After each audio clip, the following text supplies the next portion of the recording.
Canadians could easily be a major international visitor, and not always, because it's not like somebody coming from Australia or New Zealand or something like that, but there is a major Canadian influence here. There sure is. We have a pavilion over in Hangar D, and we have just been bombarded with Canadians that have come here. On Tuesday night, we held a barbecue for all of our Canadian COPA members, and we had over 300 people show up.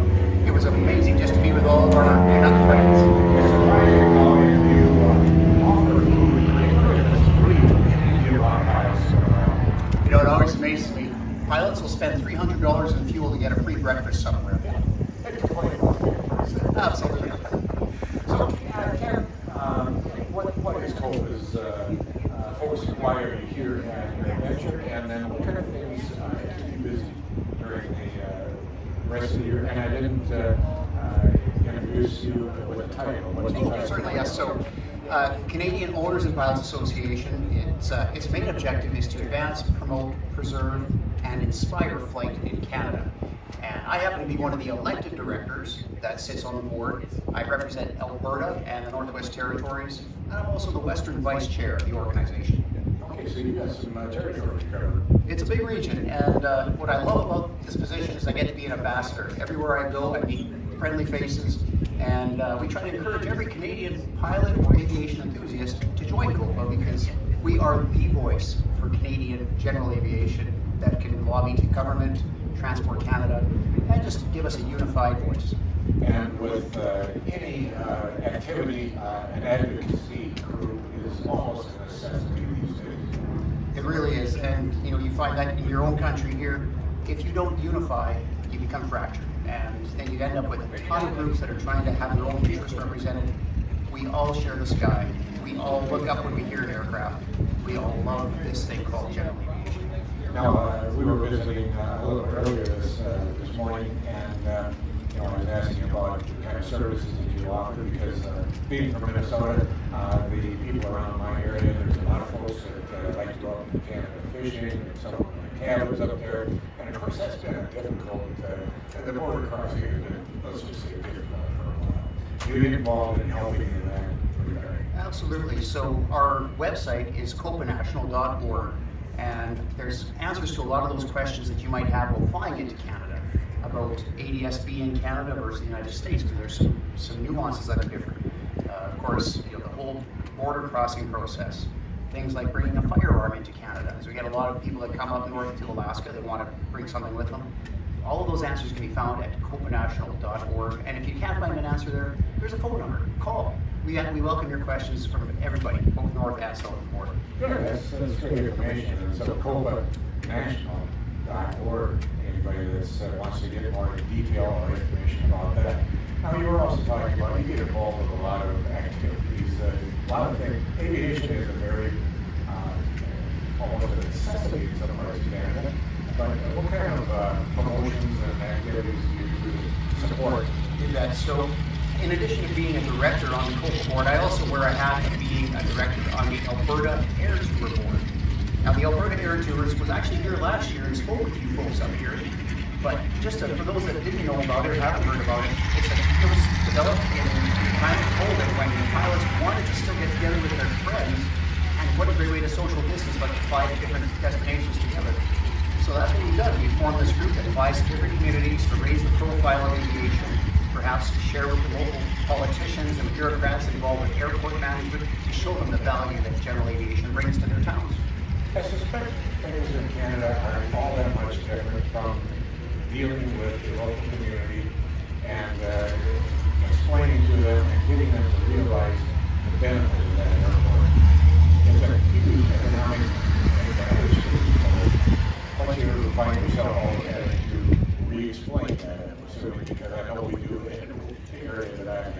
Absolutely. Our organization did a study in 2017 that found general aviation brings $9.3 billion to the Canadian economy and 36,000 full-time equivalent jobs.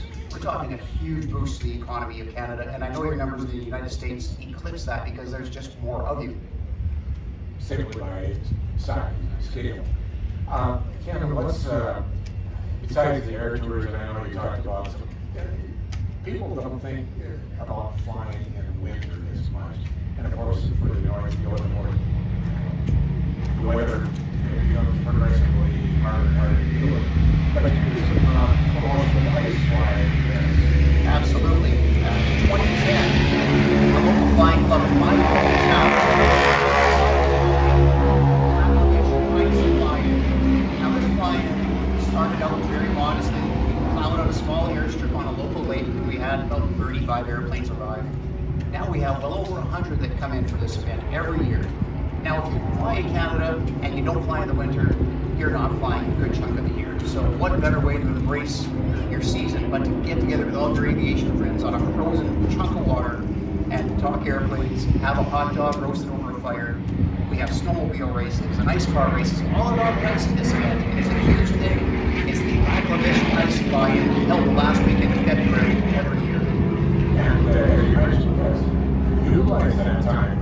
Winter is not bad for flying, you just need to prepare differently. What I always find interesting is pilots will come in and they have to evolve a lot through the winter, so they'll still have bug remnants on their wings and windshields from the year's previous flying during the summer season. But they're out there on the ice enjoying the time regardless. That's excellent. Now, here on the grounds, if do you have a representative group here? Do you have a booth space? Yes, we're set up in Hangar D. We have a number of people from Coleman National. We have our president, Mark Van Berkel, and a number of directors and staff are there to answer questions. We've had a couple of presentations in Hall D by the International Pavilion, and we welcome everybody to come by and say hello. So, you said this is your first time there, Richard. So what do you think? I think it's not going to be my What's been the biggest surprise? You know what? This probably sounds silly, but the biggest thing to me is you look around the grounds, everybody's smiling. You don't see a bit of trash on the ground. You see everybody being respectful of one another.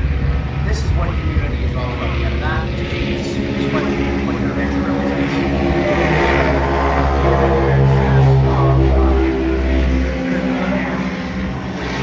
It's a very common expression.